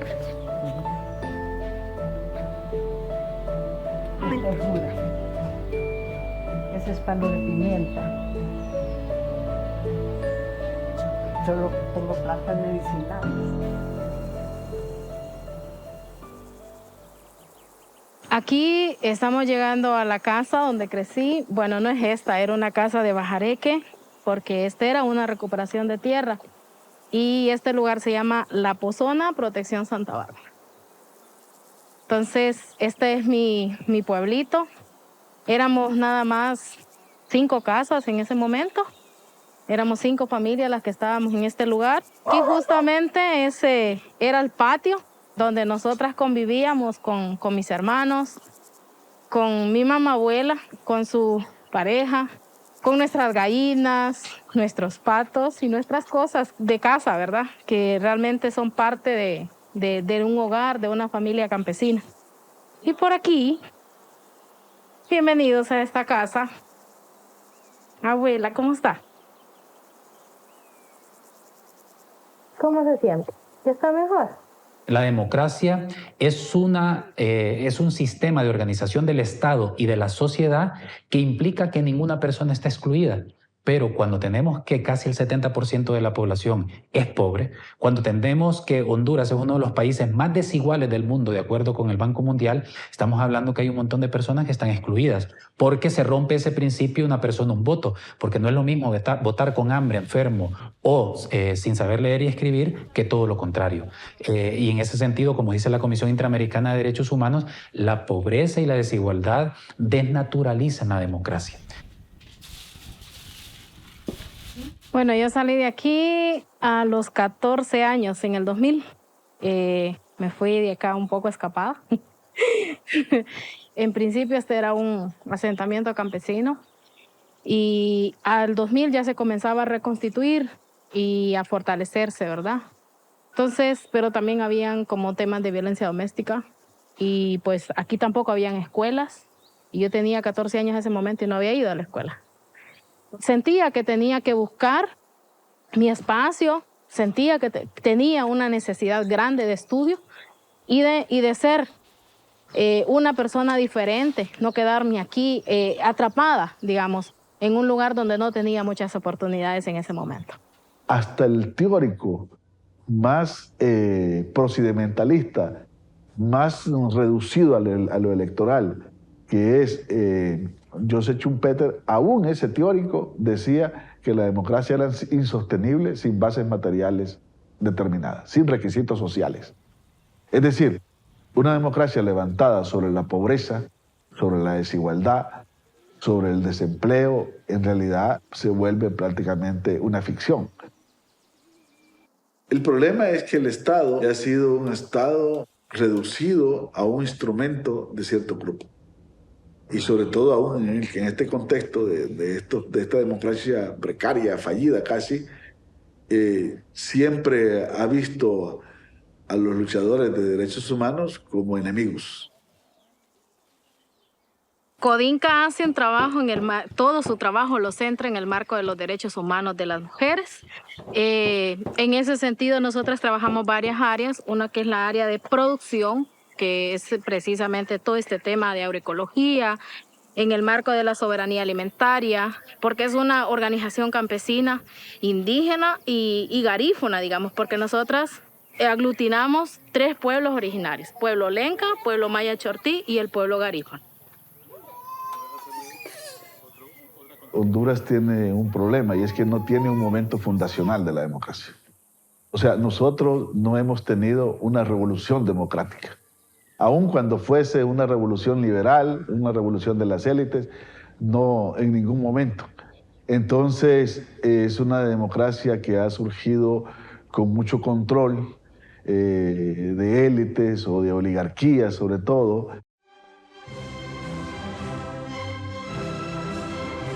Diferenciemos qué es Estado y qué es gobierno. El Estado lo conforman el territorio, su población y las instituciones. Todo Estado recibe dinero de los ciudadanos a través de los impuestos, con el fin de crear leyes, políticas públicas y proyectos que a través de las instituciones benefician a todas las personas. El gobierno, en cambio, es el que se elige a través de comicios cada 4 años para que administre el Estado.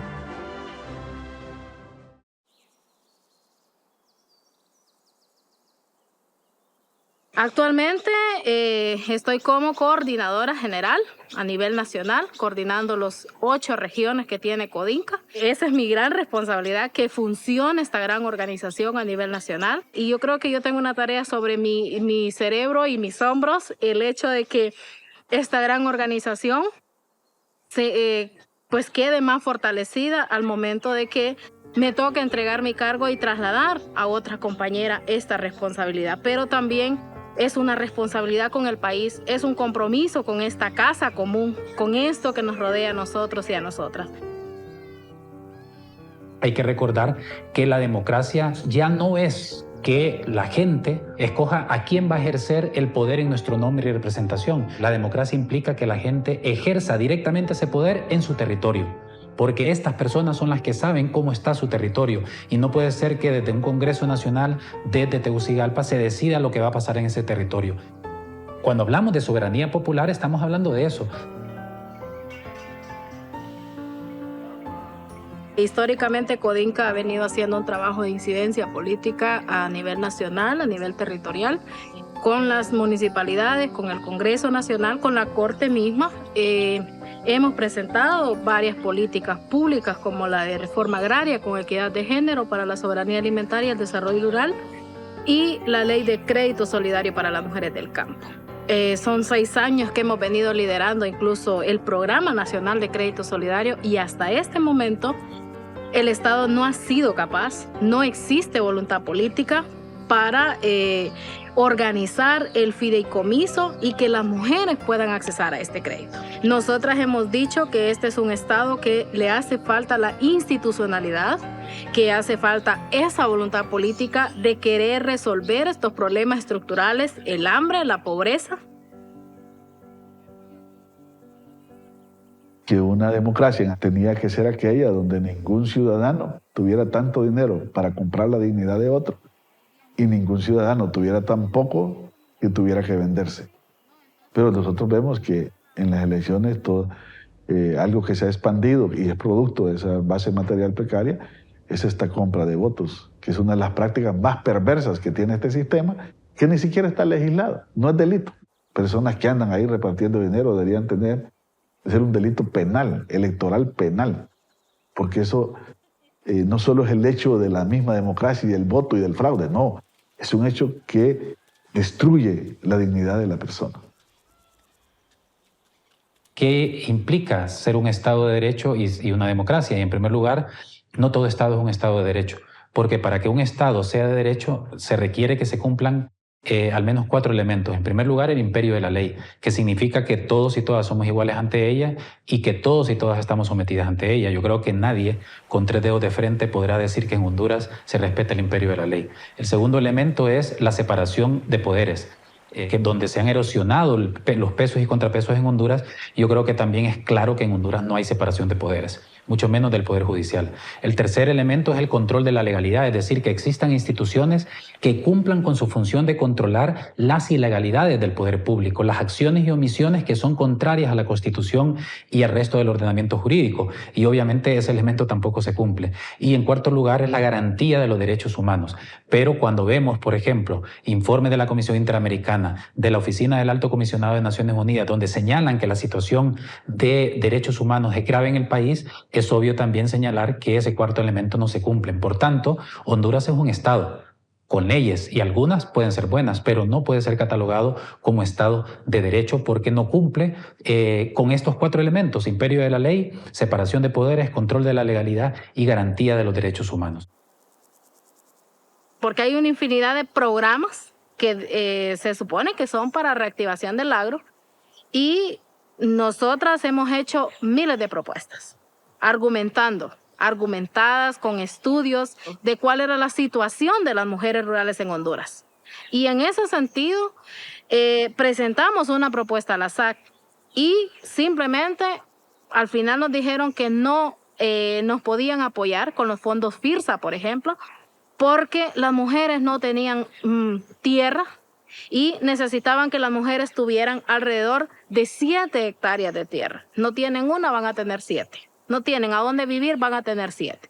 Entonces, ahí se desestimó la propuesta. Entonces, es decir, la SAC está ahí, pero está para los grandes productores y productores de caña de azúcar, de palma africana, de monocultivos, pero no para la producción de campesina.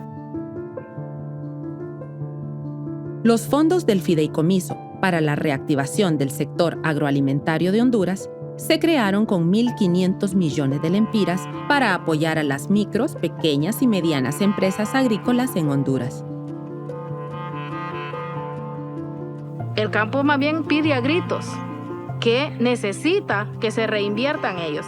Porque si de verdad quisiera el Estado resolver la pobreza, bueno, entonces pondría recursos, pondría tierra, pondría financiamiento, asistencia técnica para que el campo se active. Los grupos oligárquicos son grupos de poder, casi siempre económico, por lo menos el término tiene que ver con lo económico, con una capacidad extraordinaria de sofocar, de presionar y de asfixiar gobiernos para obligarlos a hacer lo que ellos quieren, ¿no? Y actúan desde los partidos políticos, con financiamiento, con promover candidaturas, con matrices mediáticas. Los partidos políticos siempre han sido instrumentos de la oligarquía en Honduras. Pero hayan estado, originalmente los partidos estaban en manos de hacendados. Era una oligarquía rural. Hoy es una oligarquía urbana y es una oligarquía sobre todo financiera. Estamos hablando de los bancos. Mire, las leyes electorales que hemos tenido siempre han sido leyes que han permitido que el proceso electoral esté en manos de los partidos, no en manos del pueblo hondureño.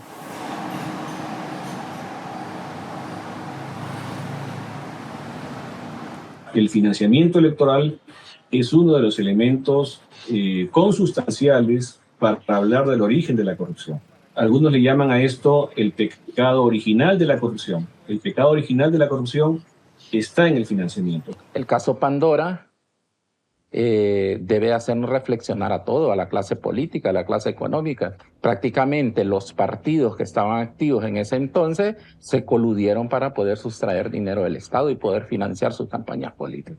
Se imagina que en la audiencia inicial la única defensa que tuvieron todos los imputados es decir, señora juez, yo no tengo ninguna responsabilidad en ese caso porque el dinero se utilizó para la campaña política. Y presentaron los presupuestos, los documentos que el dinero se había utilizado para la campaña política. Así, una persona que está imputada ahí, que tiene vinculación con el partido FAPER, presentó documentación y el 100% del presupuesto de FAPER se pagó desde Pandora. El Partido Liberal, más de 100 millones de lempiras. ¿Sabe que esa deuda era toda política y estaba garantizada con letras de cambio firmadas por todos los diputados? Pero como no ganó Partido Liberal, entonces la deuda de todos esos diputados y de todo el Partido Liberal fue pagada por dinero de la SAG. Y el demás dinero fue utilizado en la campaña del Partido Nacional. Todo el presupuesto de la UD durante la campaña del 2013 se pagó con dinero del caso Pandora. Hay 4 partidos que participaron en esas elecciones, se repartieron los 200 millones de la SAC. Y eso no quiere decir que solo ese dinero se utilizó. Salió dinero de muchas otras instituciones, ¿verdad? Caso Pandora. En este caso de corrupción, se extrajeron a través de ONGs 282 millones de lempiras de la Secretaría de Agricultura y Ganadería SAG, Casa Presidencial y Banadesa. Estos fondos inicialmente estaban destinados para proyectos agrícolas de las familias más pobres de 8 departamentos de Honduras, pero terminaron utilizándose para pagar las campañas políticas del Partido Liberal, Partido Nacional, FAPER y Unificación Democrática.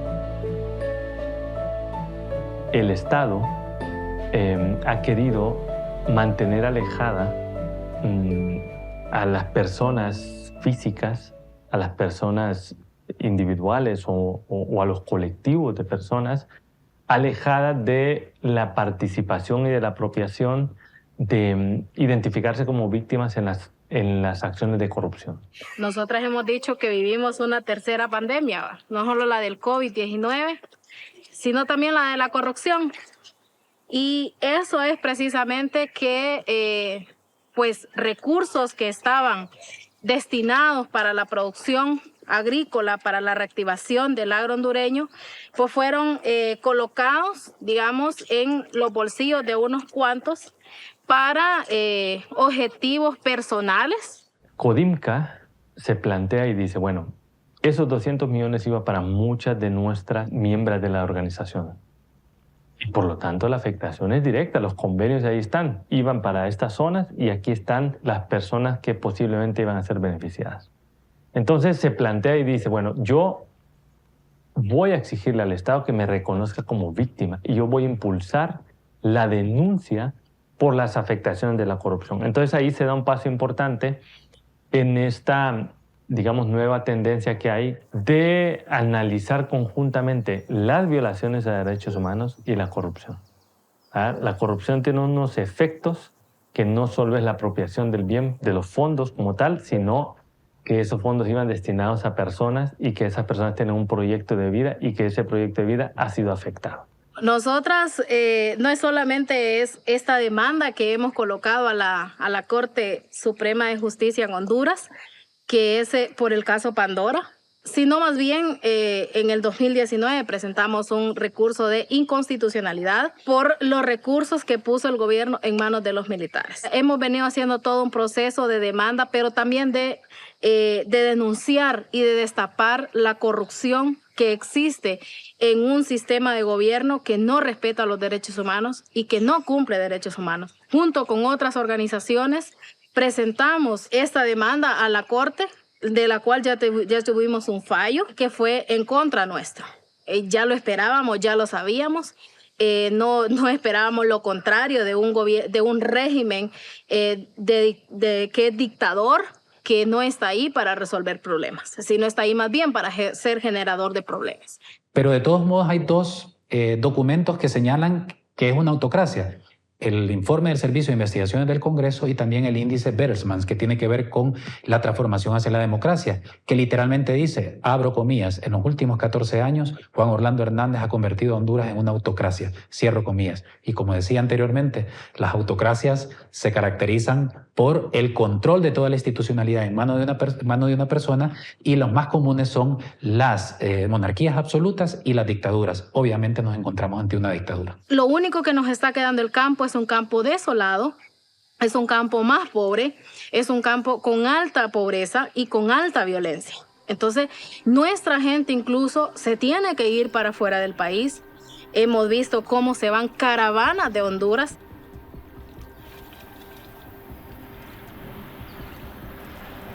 Huí del país el 14 de septiembre del 2016. No tenía otra opción y llevaba otro sueño además también de tener mi propia casa para mis hijos. Entrando a Estados Unidos me agarraron, me metieron presa, estuve 1 año. Y claro, la falta de oportunidades, la pobreza, la exclusión, el hecho de que el sistema solamente funciona para algunos, no para todos, la violencia que también está alrededor de esto, el narcotráfico que dispara también violencia, que no tienes a las fuerzas de seguridad protegiendo a la población. Bueno, todo este cóctel de cosas finalmente genera condiciones para que la población no vea asegurada su futuro en el país y que esté buscando más bien donde tiene mejores posibilidades de poder sobrevivir y tener un proyecto de vida. Fue 1 año sin ver a mis hijos. Perdí todo ese año de estar con mis hijos. Ahorita me tiro a la venta de ambulante, de jugos, tocadillos, agua, porque hay veces de que en el negocio que tengo no se vende nada.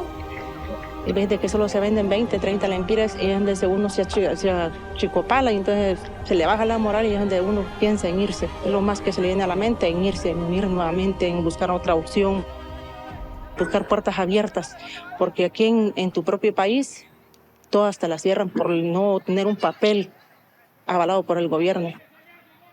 Entonces me siento destituida al no tener derecho a una escritura de un pedacito de tierra para hacerse una casita, aunque sea digna a uno.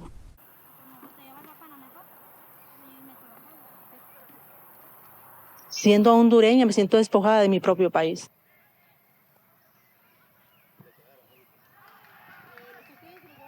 El caso Hermes, y en este caso le voy a hablar de lo que está judicializado, porque no podemos hablar de lo que parte que está en investigación.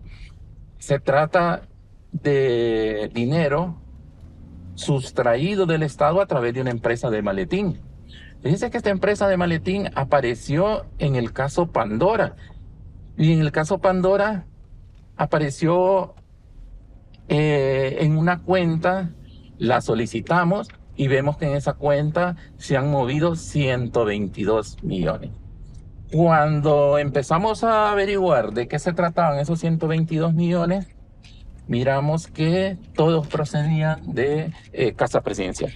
Así fue como planificamos con la MASI una operación a Casa Presidencial para poder recuperar toda esta documentación. Fue en el año 2019, como en el mes de septiembre y octubre, que nos apersonamos un equipo a Casa Presidencial a decomisar toda esta documentación. Eso no lo cubrió ningún medio de comunicación, nadie, y había medios de comunicación afuera de Casa Presidencial, pero ninguno resaltó esta noticia. El dinero no solo se investiga de dónde viene, sino que también hacia dónde fue. Caso Hermes. A través de una empresa de publicidad que se usó de fachada, sin licitación pública o resolución autorizada, se extrajeron 122 millones de lempiras de Casa Presidencial para depositarlos en cuentas a nombre de 95 personas naturales y 15 personas jurídicas. El dinero extraído sirvió para pagar periodistas y analistas políticos. Quien manejaba esta empresa, y así está en el requerimiento fiscal, era la señora Hilda Hernández y su asistente. Mientras nos tienen viendo una cortina de humo en los medios de comunicación, obviando toda esa realidad que está pasando alrededor nuestro, es como este Estado, más allá de convertirse en un garante de derechos, se ha convertido en un violador de derechos humanos. Todo se queda en la impunidad, nunca se sabe nada, la misma policía nunca hace una verdadera investigación, un verdadero seguimiento, pero sabemos que los enemigos siguen siendo el mismo régimen, ¿verdad? El que estemos diciendo que las mujeres tenemos derecho a accesar a la tierra, pues tocamos los intereses tanto de las transnacionales como de los terratenientes hondureños. Entonces, ¿y quiénes están en el Congreso? Bueno, son ellos mismos. Entonces representan sus propios intereses, no los intereses de quienes los llevan al poder. La población todavía no tiene la madurez política, porque carece de cultura política, para evaluar debidamente a los candidatos. Y así se dejan orientar por musiquitas, por rostros bonitos, por promesas vacías. Eso hace que nuestros representantes no lo sean, que sean más bien representantes o bien de los dirigentes de los partidos o de sectores económicos y sociales poderosos en el país. Es decir, lo que acostumbran a llamar el poder fáctico del país. Y entonces nunca son representantes del pueblo real. La prueba está en el hecho de que las leyes que han emitido van en contra del pueblo de Honduras. Desafortunadamente el panorama es desalentador en el sentido que vivimos una crisis que estamos arrastrando desde el golpe de Estado, una crisis que no se ha resuelto y que ha tenido más manifestaciones en el 2012 con la destitución arbitraria de la Sala de lo Constitucional, que fue un golpe de Estado, en el 2013 cuando se aprueba la ley CEDES violentando la soberanía popular, en el 2015 cuando se aprueba una sentencia o se dicta una sentencia que permite la reelección presidencial violentando la soberanía popular, en el 2017 con el fraude electoral y en los últimos años con, digamos, la ratificación de que estamos gobernados por un narcogobierno.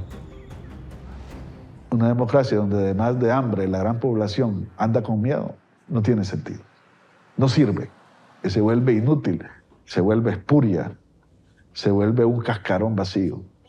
Sí esperamos que esta democracia sea inclusiva, que se recupere la autonomía de este país, que se recupere la soberanía, que se recupere la institucionalidad, que por favor no sigamos destruyendo nuestro propio país. Este país es bello, es lindo, tiene mucho por qué dar.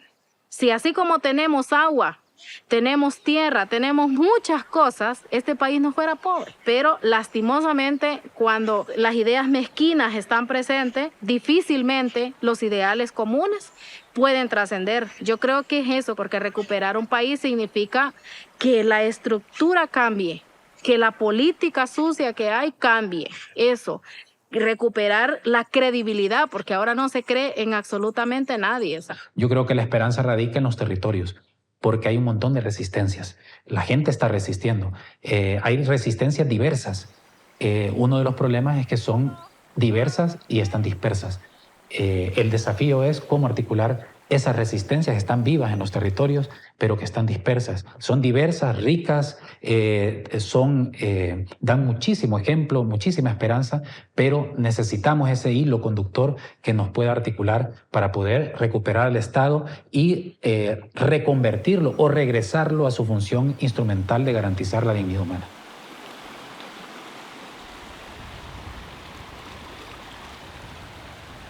Creo que ese es uno de los grandes desafíos, ¿no? Cómo damos el salto, ¿verdad? Para que estas luchas no queden solo en la localidad, ¿verdad? Que es importante darlas ahí, pero que también lleguen hasta el panorama nacional, ¿verdad? Unámonos. Si no nos unimos, nos hundimos. Solo la unidad es capaz de poder quebrar la lógica de este sistema. Yo tengo derecho a quedarme y a construir otro país diferente. Y esa es una de las cosas que estamos haciendo. Estamos haciendo procesos emancipatorios, de liberación, territoriales, que tenemos que seguirlo fortaleciendo para tener la autodeterminación, para que podamos tomar las decisiones en esos territorios. Bueno, muchísimas gracias, amigas y amigos, por estar en sintonía con el fiscal Luis Javier Santos, una persona en la cual yo personalmente creo.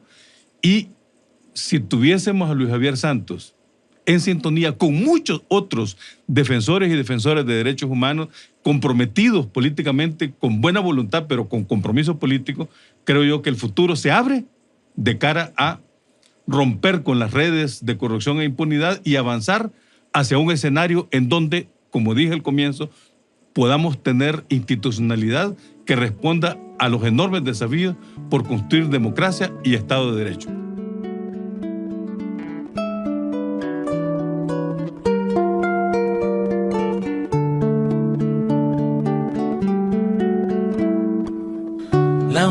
traidor, la hora del espejo, la hora del farsante, la hora del invierno, la hora del suicida y del que tiene miedo, la hora del burgués que cuenta salvo su dinero, la hora de la patria mordida por un perro, la hora de su llanto sin medida, sin remedio, la hora del gusano, del cura y del veneno, la hora de la patria que nos llama a lo lejos.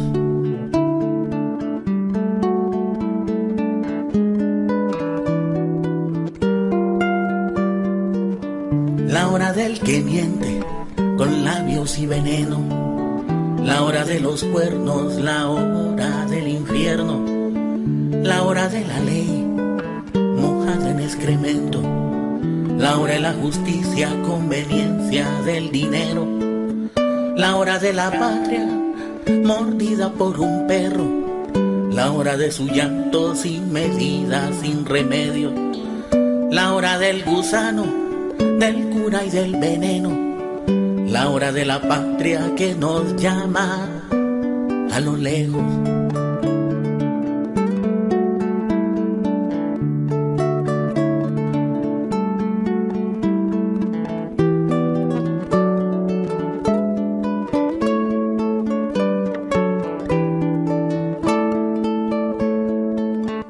La hora del canalla, del cuerpo y la metralla, la hora de la secta, del pastor y de la oveja, la hora del suicida y del que tiene miedo, la hora del burgués que cuenta salvo su dinero, la hora de la patria mordida por un perro, la hora de su llanto sin medida, sin remedio, la hora del gusano, del cura y del veneno, la hora de la patria que solloza a lo lejos.